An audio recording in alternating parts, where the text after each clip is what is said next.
Hello students. So this is again a continuation part of module 4 embedded system design concepts. So in this video I am going to discuss about the application and domain specific of embedded systems.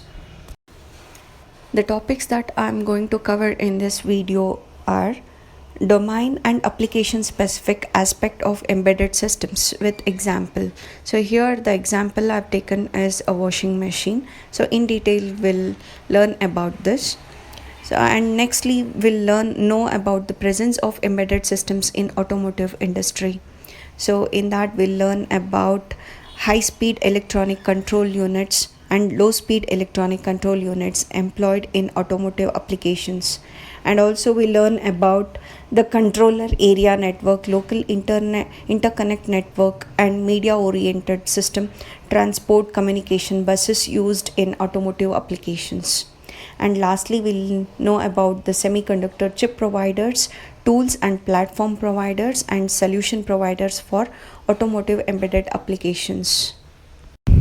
Embedded systems are application and domain specific. That means they are specifically built for certain applications in certain domains like consumer electronics, telecom, automotive, industrial control, etc. In general purpose computing, it is possible to replace a system with another system which is closely matching with the existing system, whereas it is not the case with the embedded systems. Embedded systems are highly specialized in functioning and are dedicated for a specific application. Hence, it is not possible to replace an embedded system which is developed for a specific application in a specific domain with any other embedded system designed for some other application in some other domain. So now in the following discussion you'll come to know that, or you'll get some idea on application and domain specific characteristics of embedded systems.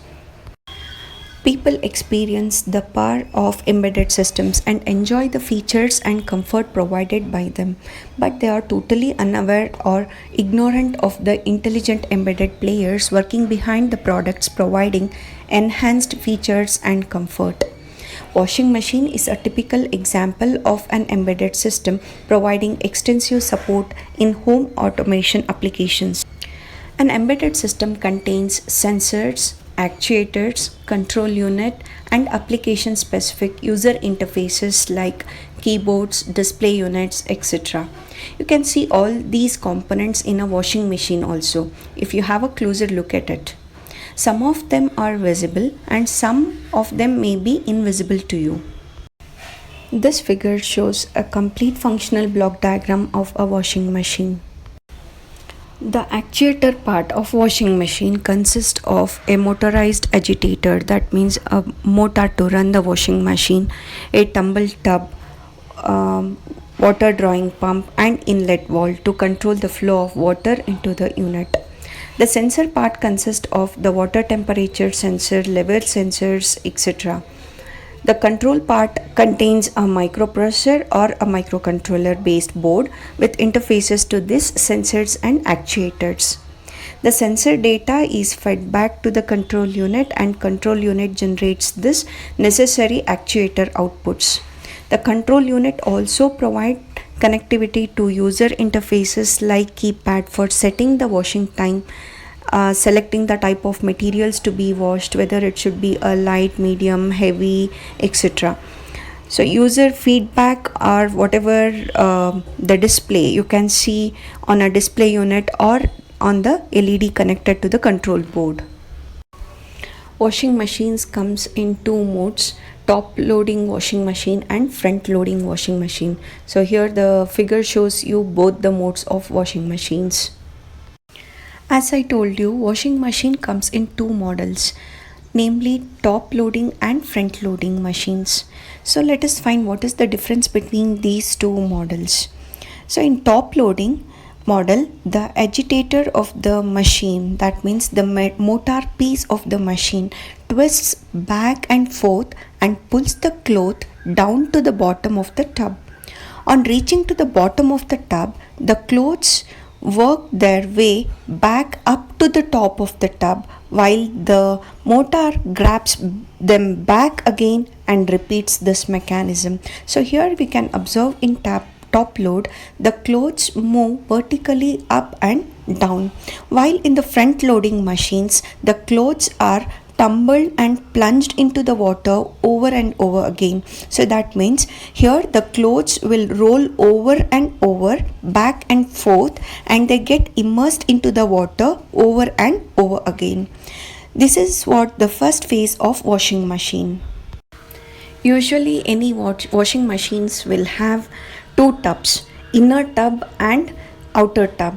Usually outer tub will be a stationary one, while inner tub can spin around. So let's now understand what is the second phase of washing machine. So in the second phase, water is pumped out from the tub and inner tub uses centrifugal force to wring out more water from the clothes by spinning at several hundreds rotations per minute of RPM. So this phase we call it as spin phase. So now this inner tub of the machine contains a number of holes you might have observed in a washing machine. So this inner tub will have a small holes around, and during this spin cycle this inner tub spins and forces the water to go out through these holes to the stationary outer tub, from which the water will be drained out through the outlet pipe. The designing of washing machine may vary from manufacturers to manufacturers, but the whole general principle behind this washing machine remains the same.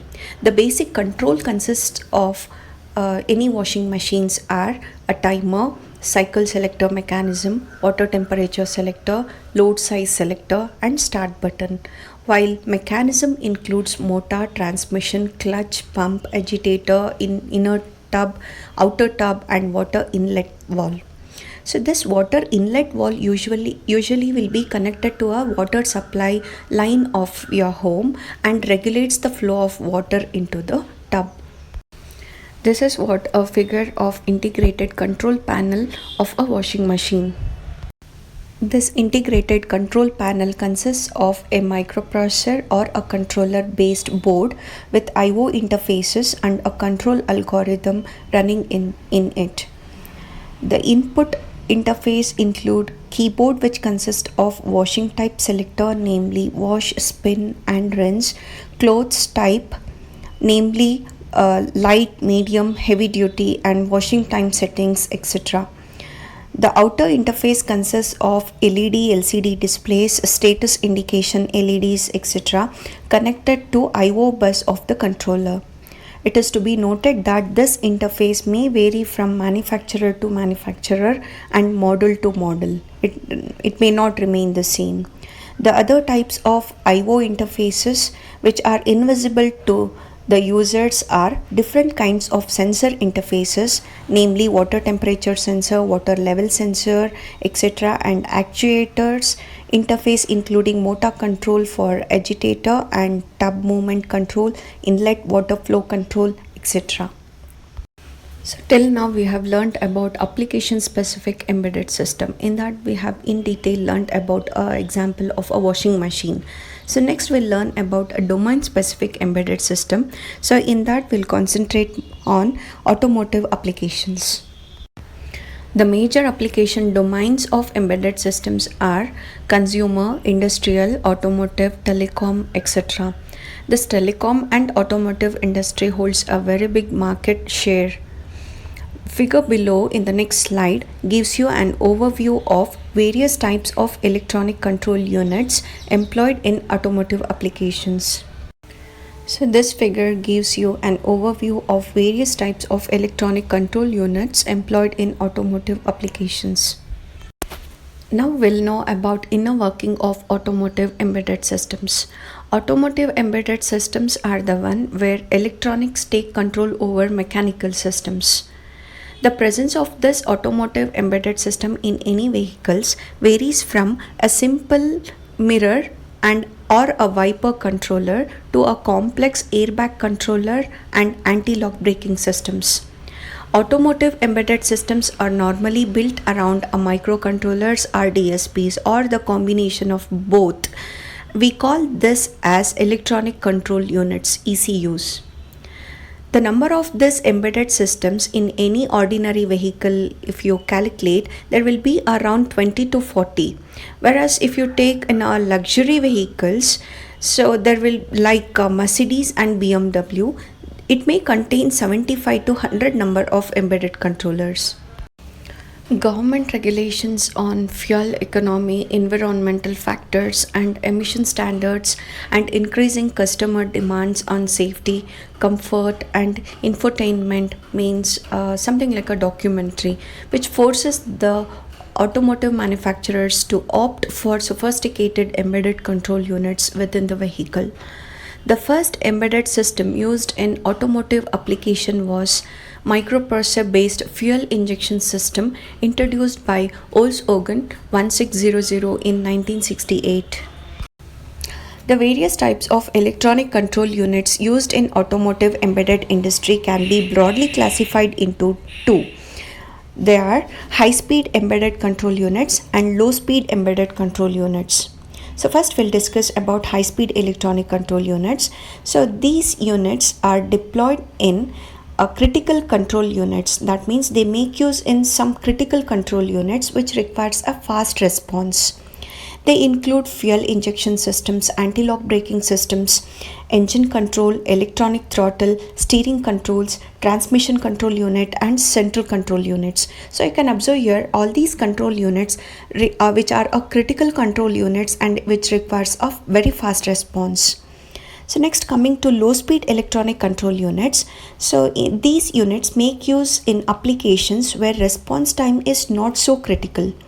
So in this they generally use very low cost microprocessors and controllers or digital signal processors, audio controllers, passenger and driver door locks, door glass control, that is power windows, wiper control, mirror control, seat control systems, head and tail lamp controls, sunroof control units, etc. are some of the examples of this low speed electronic control units.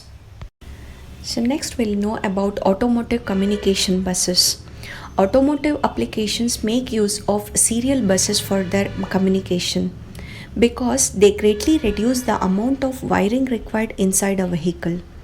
Different types of serial interface buses are controller area network bus, local interconnect network bus, media oriented system transport bus.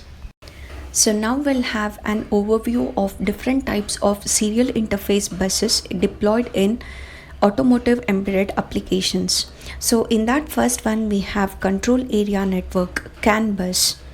The CAN bus was originally proposed by Robert Bosch, pioneer in the automotive embedded control providers. It supports medium speed data rates up to 125 kilobits per second and high speed data rates up to 1 megabits per second data transfer. CAN is an event driven protocol interface with support for error handling in data transmission. It is generally employed in safety systems like airbag control, powertrain systems like engine control and anti-lock brake system, and navigation systems like GPS. So next we have local interconnect network bus, or we call it as LIN bus. LIN bus is a single master multiple slave communication interface. So it can connect up to 16 independent slave nodes. LIN is a low speed single wire communication interface with support of data rates up to 20 kilobits per second, and it is used for sensors or actuators interfacing. LIN bus always follows master communication triggering technique to eliminate the possible bus arbitration problem. So that means usually for this a single interface bus, many slave nodes might be connected. So there is a chance of all the slave nodes talking simultaneously. In order to avoid this, LIN bus always follows the master communication triggering technique. LIN bus is employed in applications like mirror controls, fan controls, seat position controls, window controls, and position controls where response time is not a critical issue. So because LIN is a low speed single wire communication interface, it is always used in not critical issues or where the time response is not critical. So there we adopt this local interconnect network bus. Media oriented system transport bus we call as MOST bus. This MOST bus is targeted for automotive audio video equipment interfacing, which is used primarily in European cars.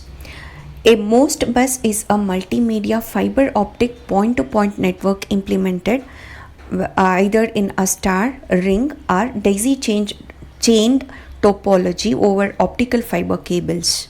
The MOST bus specifications define the physical layer as well as application layer, network layer, and media access control. MOST bus is an optical fiber cable connected between electrical optical converter EOC or OEC. OEC means optical electrical converter, which would translate into optical cable MOST bus. So next we have key players of the automotive embedded market. The key players of automotive embedded market can be visualized in three verticals, namely silicon providers, tools and platform providers, and solution providers. So first we'll learn about silicon providers. So these silicon providers are mainly responsible for providing the necessary chips which are used in control applications development. The chip may be either a standard product like microcontrollers, DSPs, or it might be a ADC, or it might be a DAC chips. Some applications may require a specific chip that they are manufactured as application specific integrated chip or ASIC. The leading silicon providers in automotive industries are Analog Devices, Xilinx, Atmel, Maxim Delas, NXP Semiconductors, Renesas, Texas Instruments, Fujitsu, Infineon, NECs, etc. Tools and platform providers. So tools and platform providers are the manufacturers and suppliers of various kinds of development tools and real-time embedded operating systems for developing and debugging different control units related applications. The tools falls into two categories: embedded software application development tool and embedded hardware development tool. Sometimes the silicon suppliers provide the development suite for application development using their chip, or else sometimes third-party suppliers may also provide development kits and libraries. Some of the leading suppliers of tools and platforms in automotive embedded applications are ENEA, the MathWorks, MATLAB, Keel Software, Deuterbach, Artisan, Microsoft, etc. Solution providers. They supply original equipment manufacturer and complete solution for automotive applications which make use of the chips, platforms, and different development tools. The major players of this domain are Bosch Automotive, Denso Automotive, Infosys Technologies, Delphi, etc. These are the few examination questions were asked from this topic. And these are the two references for this topic.